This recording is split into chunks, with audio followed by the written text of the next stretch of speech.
Hindi naman ako nag-abalang kuhanin ang account niya dahil malaki ang tiwala ko sa asawa ko.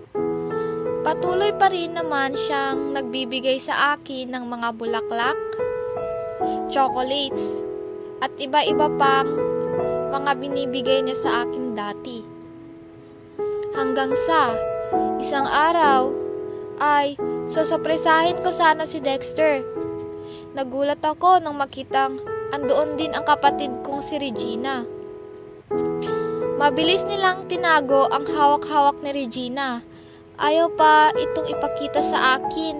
Pati ang asawa ko ay tumulong na rin sa pagsasabing huwag ko nang alamin kung ano man ang meron kay Regina. Napaisip ako, baka birthday present ko iyon. Habang nalalapit ang birthday ko, ganoon din ang wedding namin. Dumating ang araw ng birthday ko. Ingrande iyon.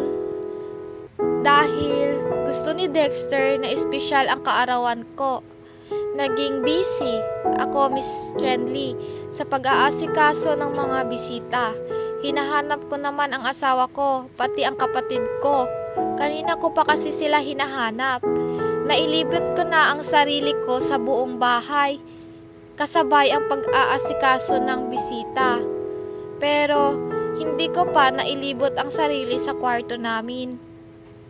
Napagod ako, Miss Trenley, kaka-entertain sa mga bisita. At sa buong event na iyon ay hindi ko man lang nakita ang asawa ko. Kanina ko pa talaga hinahanap si Dexter, pero hindi ko din siya makita. Pumasok na lang ako sa kwarto para ilagay ang ibang mga gifts doon, lalo na ang bigay sa akin ng mga napaka-importanting tao.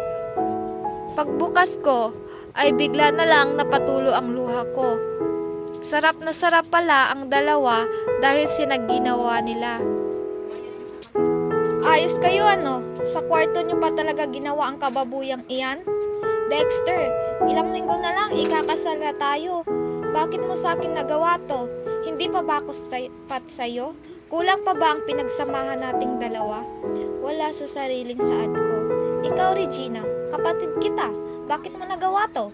Hindi ka ba nahihiya? O sadyang wala kang kahihiyang natira sa katawan mo? Sa dinami-dami ng lalaking pwede mong lantiin, fiancé ko pa talaga. Muli kong sigaw sa kanila. Lumapit ako kay Regina. Walang dalawa